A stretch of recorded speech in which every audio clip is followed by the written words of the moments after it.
अस्सलाम वालेकुम, this is Mohammad Usman और आज हम फर्स्ट ईयर केमिस्ट्री का एक बहुत ही इंपॉर्टेंट चैप्टर स्टार्ट करने जा रहे हैं जिसका नाम है थर्मोकेमिस्ट्री।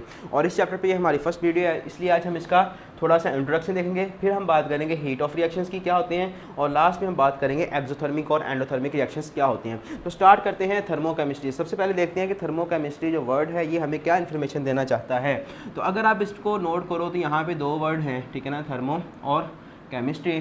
थर्मो का मतलब क्या होता है, हीट, और केमिस्ट्री का मतलब आपको पता ही है क्या होता है, केमिकल रिएक्शंस। तो बच्चों अगर हीट और केमिकल रिएक्शन का जो रिलेशन है उसको हम क्या बोलते हैं, थर्मोकेमिस्ट्री कहते हैं। अब कोई भी केमिकल रिएक्शन या कोई भी केमिकल रिएक्शन का मतलब क्या होता है, केमिकल चेंज, ठीक है ना। कोई भी केमिकल चेंज होती है या केमिकल रिएक्शन होता है तो उसमें क्या होता है, एनर्जी का लेन देन होता है। अब मैंने यहाँ पे हीट लिखा हुआ और मैं क्या है, एनर्जी रहा हूँ। तो बच्चों हीट भी क्या है, एनर्जी की फॉर्म है, ठीक है ना। तो यहाँ मैं बात करूँ एनर्जी की या हीट की तो मतलब क्या है, सेम ही है।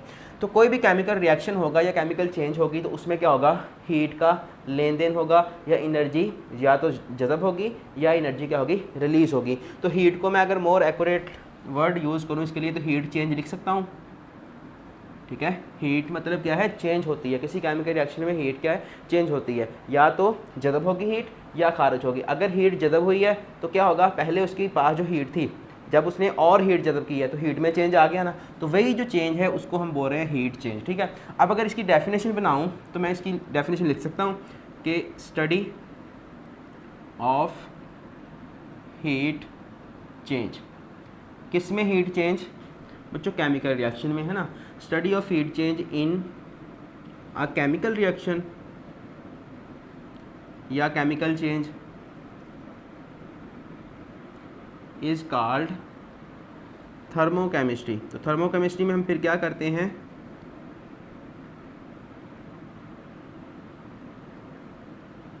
थर्मोकेमिस्ट्री में हम फिर क्या करेंगे, जो हीट चेंज होती है किसी केमिकल रिएक्शन में, ठीक है ना, जो हीट चेंज होती है केमिकल रिएक्शन के अंदर उस चीज़ को स्टडी करना है।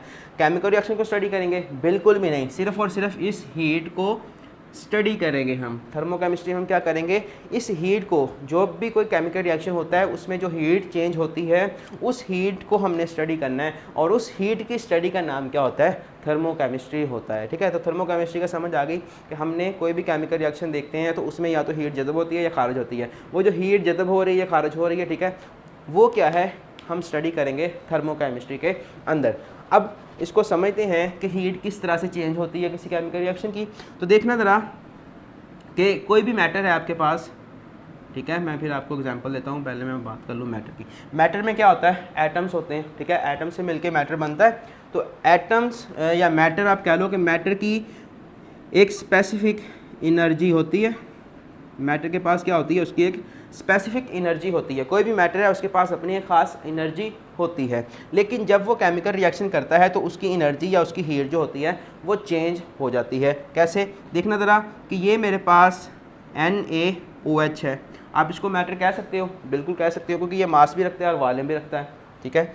इसका मैंने रिएक्शन करवाना है HCl के साथ। मैं यहाँ पर भी बॉन्ड बना लेता हूँ कि Na का OH के साथ बॉन्ड है और H का Cl के साथ है। तो ये कन्वर्ट होता है NaCl प्लस H2O और यहाँ से हीट भी क्या होती है, हमें मिलती है, ठीक है। हीट भी हमें मिलेगी। अब देखना ज़रा, ये केमिकल रिएक्शन है, ठीक है ना। ये केमिकल रिएक्शन इसमें कन्वर्ट हो रहा है, ठीक है। रिएक्टेंट कन्वर्ट हो रहे हैं इसमें, इसी को बोलेंगे ना केमिकल चेंज। उसके नतीजे में क्या होता है, हीट आपको मिलती है, ठीक है ना। हीट मिलती है, कैसे मिलती है देखना ज़रा। आपके पास एक टेस्ट ट्यूब है, लैब के अंदर आप काम कर रहे हो, आपके पास टेस्ट ट्यूब है, ठीक है। टेस्ट ट्यूब में आप क्या करो, NaOH का सोल्यूशन डाल दो, ठीक है। NaOH लिक्विड फॉर्म में जो होगा उसको इसके अंदर डाल दो, ठीक है। अब जैसे ही NaOH को इसके अंदर डालोगे, सॉलिड फॉर्म में तो कोई मसला नहीं है, कास्टिक सोडा ही है ना आपका, सॉलिड है या लिक्विड है, कोई मसला नहीं है। इसके अंदर डाला, फिर आपने क्या किया, उतनी ही अमाउंट में सल्फ्यूरिक हाइड्रोक्लोरिक एसिड को भी इसके अंदर ऐड कर दिया। जैसे ही आपने ऐड करना है, एक विग्रस रिएक्शन होना है और आपकी जो टेस्ट ट्यूब होगी ना वो गर्म हो जाएगी। टेस्ट ट्यूब जो होगी वो क्या हो जाएगी, गर्म हो जाएगी। इट्स मीन क्या हुआ है, हीट खारिज हुई है। हीट क्या हुई है, खारिज हुई है। जैसे ही आप ये दोनों को मिक्स करोगे तो बच्चों टेस्ट ट्यूब गर्म हो जाती है। टेस्ट ट्यूब गर्म होने का मतलब यही होता है कि इन्होंने अपनी हीट को बाहर निकाला है, ठीक है, अपनी हीट को बाहर निकाला है तो ही टेस्ट ट्यूब आपकी गर्म हुई है ना। तो इस वजह से हम कहते हैं कि हीट जो होती है वो चेंज होती है, ठीक है ना, किसी केमिकल रिएक्शन में।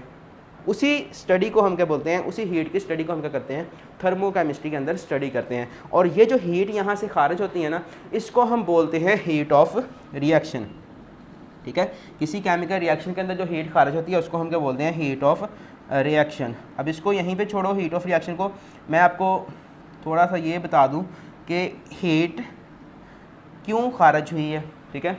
अब आपने देखा है कि यहाँ पे Na का और HCl का, Na का OH के साथ और H का Cl के साथ बॉन्ड बना हुआ था। जैसे ही ये इसमें कन्वर्ट हुआ है, जैसे ही ये रिएक्टेंट इस प्रोडक्ट में कन्वर्ट हुए हैं तो Na का बॉन्ड Cl के साथ बन गया। इट्स मीन कि ये बॉन्ड जो था Na का OH के साथ ये टूट रहा है और HCl का बॉन्ड भी टूट रहा है, और ये फिर Na का बॉन्ड, ठीक है ना, ये आपका Na हो गया और यहाँ से आपका ये भी बॉन्ड टूटा है, ठीक है ना, और Cl आया। इन्हों दोनों ने क्या करना है, बॉन्डिंग की है तो NaCl बना है, ऐसे ही है ना। अब आप देख रहे हो तो यहाँ पे दो चीज़ें हो रही हैं। एक बच्चों आपके पास हो रही है बॉन्ड ब्रेकिंग, और दूसरा क्या हो रहा है, बॉन्ड फॉर्मेशन। अगर आप इस चीज़ को समझोगे तो आपके लिए बहुत ईजी होगा, फॉर्मेशन, ठीक है। Bond breaking and bond formation हो रही है। अब बॉन्ड ब्रेकिंग कब होती है, इसको समझने के लिए आप सपोज कर लो कि ये मेरे पास दो मैग्नेट के पीस हैं, ठीक है। एक मैग्नेट A है ये, और दूसरा मैग्नेट B है, ठीक है। जब ये दोनों ही बिल्कुल पास होंगे तो इस तरह से जुड़े हुए होंगे ना, ठीक है ना, मतलब ये मैग्नेट आपका B है और ये मैग्नेट A है, दोनों पास है, दोनों इस तरह से जुड़े हुए होंगे कि नहीं होंगे, बिल्कुल होंगे।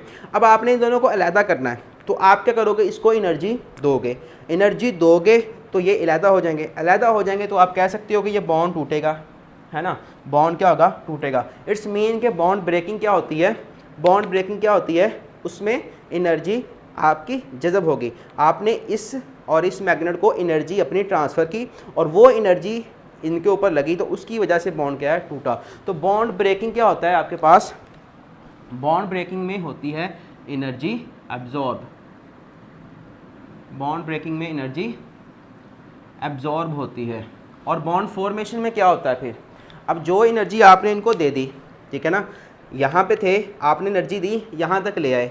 अब जैसे ही ये दोनों क्या कर रहे हैं, एक दूसरे को अभी अट्रैक्ट कर रहे हैं, ठीक है ना, तो अट्रैक्ट करेंगे तो आपके ऊपर एक एनर्जी लगाएंगे, ठीक है ना, वो एनर्जी क्या करेगी, इनको आहिस्ता आहिस्ता यहाँ पे ले आएगी। अब जो एनर्जी आपने इनको दे के यहाँ तक लाए थे, ठीक है ना, उतनी ही एनर्जी वो क्या करेगा, यहाँ से बाहर निकाल देगा। तो बॉन्ड फॉर्मेशन में क्या होता है, एनर्जी, बॉन्ड फॉर्मेशन में बच्चों क्या होता है, एनर्जी का इवॉल्व होती है या रिलीज होती है, ठीक है ना।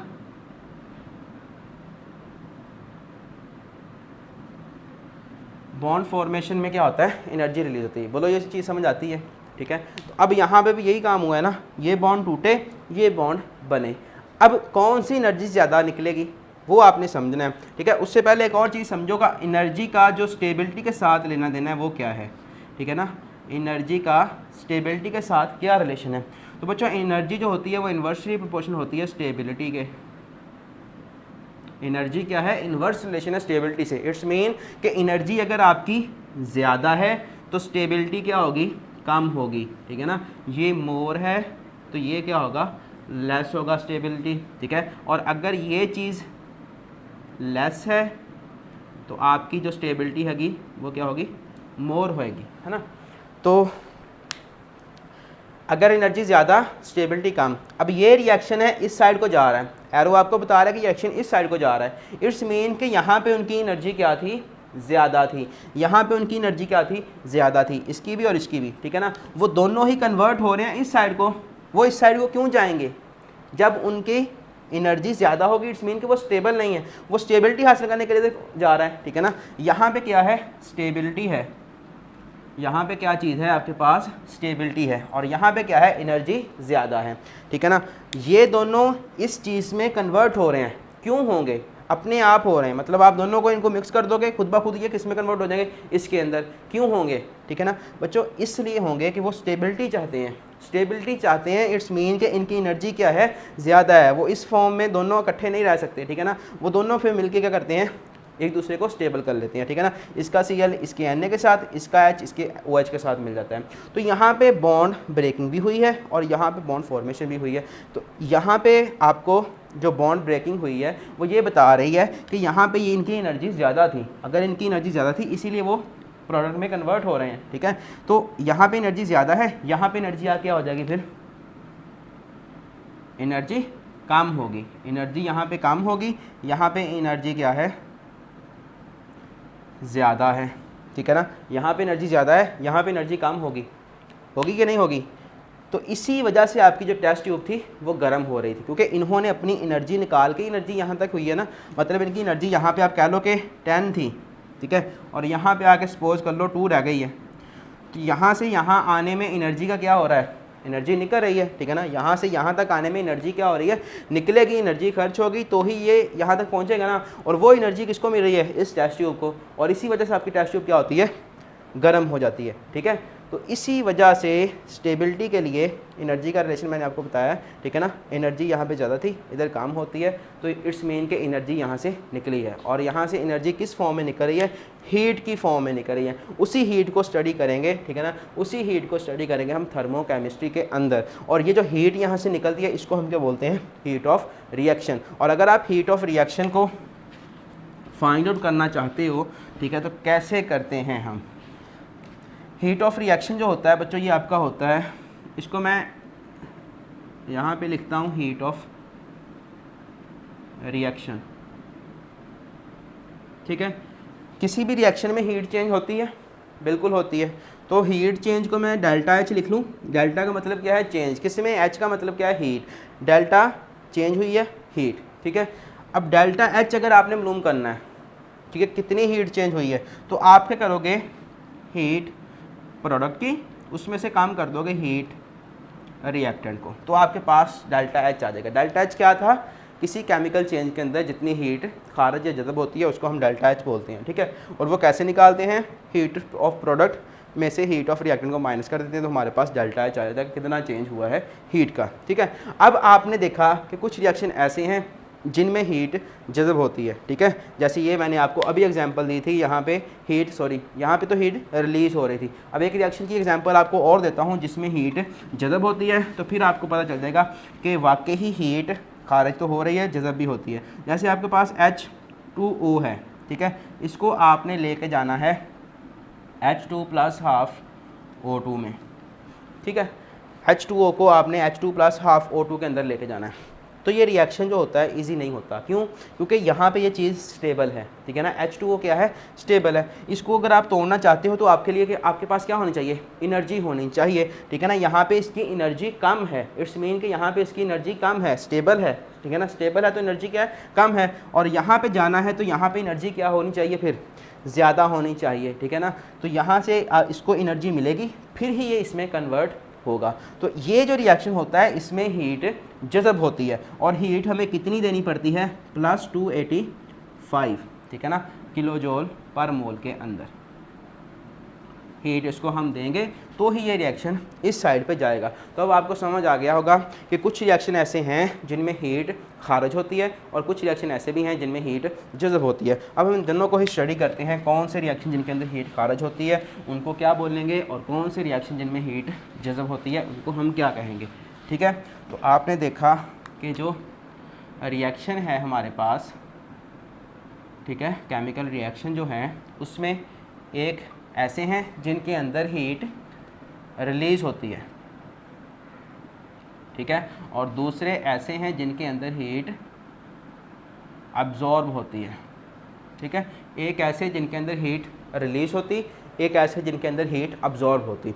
अब इनके नाम जो हैं वो बाद में देखते हैं, इनकी जो एग्जांपल हैं वो पहले देख लेते हैं। हीट रिलीज़ होने का मतलब क्या है, तो इसको ज़रा समझना कि आपके पास ये है, ठीक है ना, आग लगी हुई है, आग ऐसे ही लगती है, ठीक है। तो ये हीट आपको क्या, आग क्या देगी, आपको एनर्जी देगी, ठीक है ना। आग क्या करेगी, अपनी हीट बाहर निकाल लेगी, जिसकी वजह से आपकी चाय जो है वो तैयार हो जाएगी या आपका खाना तैयार हो जाएगा, ठीक है। तो यहाँ से हीट क्या है, रिलीज हो रही है, ठीक है ना। और अगर आप अब्जॉर्ब की एग्जांपल देखो तो अगर आपने देखा होगा आइस आपके पास हो, ठीक है ना, बर्फ़ आपके पास है, तो आप उसको फ्रीज़र के अंदर से निकाल के बाहर ले आओ, ये आपने क्या रख दिया है, अपनी आइस को रख दिया है। तो अब थोड़े टाइम बाद देखोगे तो आइस क्या हो जाएगी, यहाँ पे ये सॉलिड फॉर्म में है, ठीक है। थोड़ी देर के बाद ये लिक्विड हो जाएगी कि नहीं हो जाएगी, हो जाती है। अब होता क्या है कि ये जो आपकी आइस है ना, वो एटमॉस्फेयर के अंदर से अपनी सराउंडिंग के, ठीक है ना, आइस के इर्द गिर्द जितनी भी चीज़ें वो सारी क्या है, उसकी सराउंडिंग है, वो सराउंडिंग से क्या करता है, एनर्जी को जज़ब करता है, ठीक है। जो भी इसके पास एयर वगैरह के मालिक्यूल्स हैं उनकी एनर्जी को अपने अंदर जज़ब करता है। अपने अंदर एनर्जी जज़ब करने के बाद ही वो कहाँ पे जाता है, लिक्विड फॉर्म में पहुंच जाता है, ठीक है ना। तो ये जो रिएक्शन हुआ है, ये जो केमिकल चेंज हुई है, इसमें क्या हुआ है बच्चों, इसने हीट को जज़ब किया है और जज़ब करने की वजह से ये लिक्विड फॉर्म में कन्वर्ट हुआ है। यहाँ पे क्या हो रहा था, ये जो आग जल रही थी ये अपनी हीट बाहर निकाल रही थी, उस हीट की वजह से आप क्या कर रहे थे, खाना पका रहे थे या जो भी आप चाय वगैरह या जो भी इस्तेमाल इसके कर रहे थे वो आपको मिल रहा था। तो ऐसे रिएक्शन जिनमें हीट रिलीज होती है उनको हम बोलते हैं एक्सोथर्मिक रिएक्शंस। ऐसे रिएक्शन जिनमें हीट निकलती है, एग्जिट होती है, ठीक है ना। एक्सो का याद रखना है कि एक्सो से आप एग्जिट लिख सकते हो, ठीक है ना। एग्जिट का मतलब क्या होता है, निकल जाना, ठीक है ना। एक्सो से ही क्या है, एग्जिट है, क्योंकि अक्सर बोल जाता है एक्सोथर्मिक कौन से होते हैं, जिनमें से हीट निकलती है, तो उसको याद रखने के लिए कौन सा वर्ड आप याद रख सकते हो, एग्जिट का, ठीक है। और ऐसे रिएक्शन जिनमें हीट अब्जॉर्ब होती है उनको हम बोलते हैं एंडोथर्मिक, क्योंकि थर्मिक का मतलब तो हीट ही होता है ना। एंडो से आप क्या लिख लोगे, फिर समझ लोगे, एंटर करना, किसको, हीट को। तो जिस रिएक्शन में आप हीट एंटर करोगे उनको आप बोलते हो एंडोथर्मिक रिएक्शंस। तो एक्सोथर्मिक रिएक्शन और एंडोथर्मिक रिएक्शन, इन दोनों की अब हम एग्जांपल्स देखते हैं। एक्सोथर्मिक रिएक्शन की डेफिनेशन तो यही होगी कि ऐसे रिएक्शन जो अपने अंदर से हीट निकालते हैं, ठीक है ना, उनको हम एक्सोथर्मिक बोलते हैं। और ऐसे रिएक्शन जिनके अंदर हीट जज़ब होती है उनको हम एंडोथर्मिक रिएक्शन कहते हैं। अब एक्सोथर्मिक रिएक्शन को लेकर चलूँ तो यहाँ पे आपने अभी एग्जांपल देखी थी एस्टर और बेस की, जब मैंने उनको मिक्स किया तो क्या हुआ, उनके अंदर से हीट खारिज हुई और उसकी वजह से टेस्ट ट्यूब गर्म हो गई, ठीक है। तो एक्सोथर्मिक रिएक्शन जैसा कि मैं यहाँ पे लिखूँ आपके पास H2 + O2, ये एग्जांपल बाद में देखते हैं। इससे पहले हीट की बात कर रहा था ना, सॉरी आग की, ठीक है ना। हम यहाँ पे किसी चीज़ को बर्न कर रहे थे, उसकी वजह से क्या हो रही थी, हमें एनर्जी मिल रही थी। तो मैं यहाँ पे कार्बन को बर्न कर रहा हूँ। अब बर्निंग किसकी वजह से होती है, ऑक्सीजन की वजह से होती है ना। ऑक्सीजन होगी तो बर्निंग होगी, है ना। तो मतलब आप कार्बन का रिएक्शन करवा लो ऑक्सीजन के साथ, तो क्या होगा, आपको बच्चों कार्बन डाइऑक्साइड गैस मिलेगा, ठीक है। अब ये जो कार्बन डाइऑक्साइड गैस मिलेगा, ठीक है ना, ये कब मिलेगा, जब ये चीज़, ये कार्बन जो होगी वो एयर की मौजूदगी में कि बर्न हो जाएगी, ठीक है। अब बर्न हुई है तो उसने क्या किया है, हीट खारिज की है, और वो जो हीट यहाँ से खारिज करेगी वो होती है -393 पॉइंट समथिंग किलोजोल पर मोल में, ठीक है, किलोजोल पर मोल में। ये जो किलोजोल पर मोल है ये क्या है, हीट का यूनिट है। अब यहाँ पे मैंने नेगेटिव साइन लिखा है। नेगेटिव साइन का मतलब क्या होता है, नेगेटिव साइन का मतलब ये है कि यहाँ से हीट क्या हुई है, खारिज हुई है, ठीक है ना। नेगेटिव ये नहीं बता रहा कि इसकी वैल्यू 0 से कम है, बल्कि ये आपको बता रहा है कि हीट यहाँ से निकली है, ठीक है ना। कोई जब हीट निकलेगी तो हम उसको नेगेटिव से शो करेंगे, और जब हीट अब्जॉर्ब होगी तो उसको हम पॉजिटिव साइन के साथ शो करते हैं। अब क्यों निकली है, तो अगर आपको याद हो, मैंने अभी यहाँ पे डेल्टा H यानी कि हीट ऑफ रिएक्शन की इक्वेशन लिखी थी, वो क्या होती थी, HP - HR, heat of product minus heat of reactant. अब अगर आपने देखना हो कि इस डेल्टा H की वैल्यू नेगेटिव कब आती है, डेल्टा H की वैल्यू नेगेटिव कब आती है, जब क्या होगा, ये जो आपके पास होगा हीट ऑफ रिएक्टेंट ये ज़्यादा होगी तभी वैल्यू नेगेटिव आएगी ना। मसलन आप कह लो कि ये इसकी वैल्यू 7 है और इसकी वैल्यू 5 है, तो कितना आंसर आएगा आपके पास, -2 का, ठीक है ना। तो इट्स मीन के -2 क्या है, 2 किलोजोल पर मोल यहाँ से हीट खारिज हुई है। इट्स मीन के रिएक्टेंट की हीट क्या थी, ज़्यादा थी, ठीक है ना। रिएक्टेंट की एनर्जी क्या थी, वो क्या थी, ज़्यादा थी। और यहाँ पे क्या है, स्टेबिलिटी, फिर यहाँ पे एनर्जी ज़्यादा है तो यहाँ पे आके एनर्जी क्या हो जाएगी,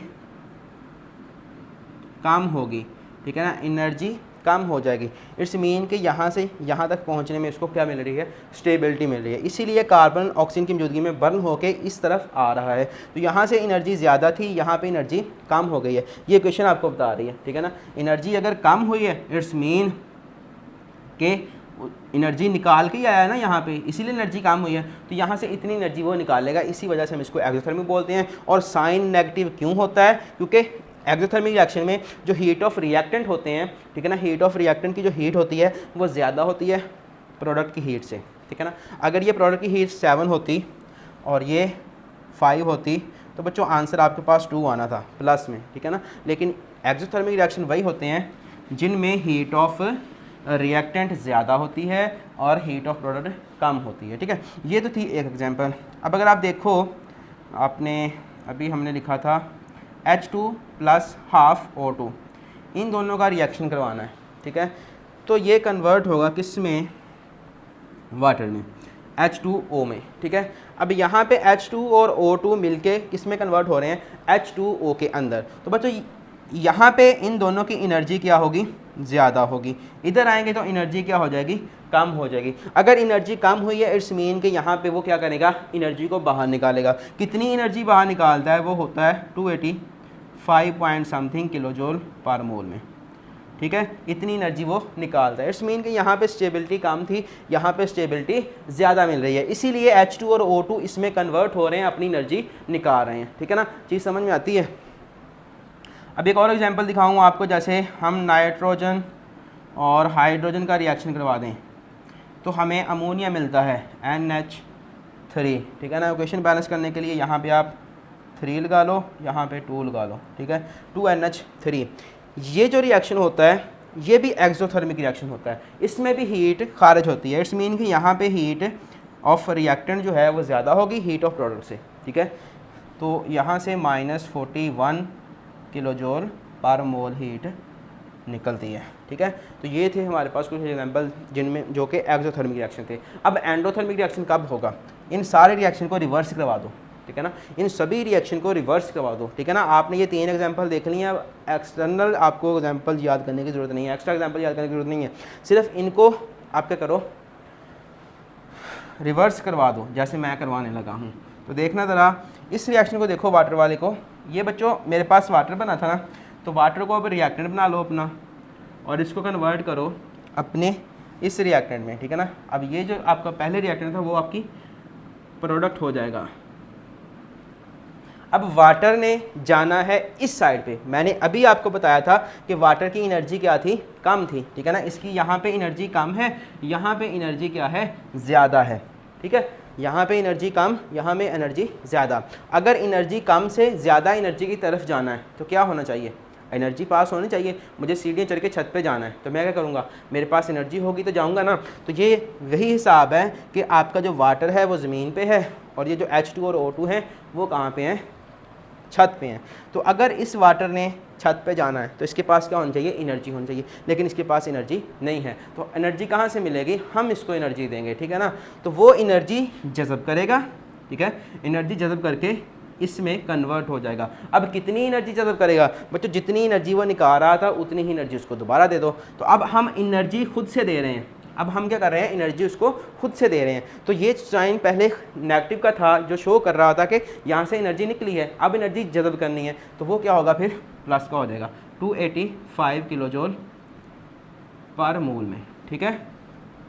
इसी तरह ये रिएक्शन भी आप कर सकते हो, यहाँ पे नेगेटिव की जगह पे आपने क्या करना है, प्लस का साइन ही लगाना है, ठीक है। तो ये था आपका सारा थर्मोकेमिस्ट्री, हीट ऑफ रिएक्शन को डिस्कस किया, एक्सोथर्मिक और एंडोथर्मिक को डिस्कस किया। यहाँ तक क्वेश्चन हो तो लाजमी पूछेगा। Thank you very much.